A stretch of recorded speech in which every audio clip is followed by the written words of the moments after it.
চলো মাছ বাজার ঘুরে আসি। বাজার তো গরম দেখছি আজকে। কোনো রকম ভাবে আমি দেশি মাছ খাবো না ভাই। পুকুরের মাছ খেতে খেতে জিভটা পুরো কেমন হয়ে গেছে। ও বাবা, কি বড় বড় মাছ! কিন্তু কিনবো না, এ মাছ একটু ভালো লাগে না আমার। তার থেকে একটু ভিডিও করি। কেন জানি ইলিশ খাইতে মন চায়। বাইরে বৃষ্টি আর গরম ভাতে ইলিশ ভাপা, পুরো ওয়াও খেতে লাগবে সত্যি বলছে। কিন্তু এত দাম কেন ইলিশ কাকু? যা হয় হোক, আজের ইলিশ ভাপা খেয়েই ছাড়বো।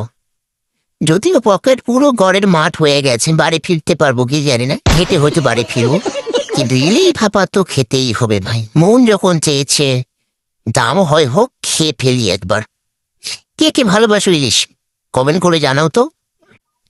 এটা গতকালকে বাজারে গেছিলাম, সেটার ভিডিও ছাড়ছি। বিশ্বাস করুন, আমাকে একটা মাছের মাথা দেওয়া হয়েছিল, কিন্তু আমি খাইতে পারি না, কারণ এত কাঁটা। শেষ পর্যন্ত মাকে দিয়ে দিতে হয়। যাই হোক, ইলিশ ভাপার যে তেল, সর্ষে, কাঁচা লঙ্কা, পোস্ত ছিল, ওটা দিয়েই আমি ভালো মতো ভাত খেয়েছি। টাটা, দেখা হবে অন্য কোনো ভিডিওতে। ততক্ষণ ইলিশ ভাপা খাও তোমরা কিনে। ও হ্যাঁ, ভালো কথা, ইলিশের কোন পদটা ভালো লাগে একটু বলো তো সবাই কমেন্টে।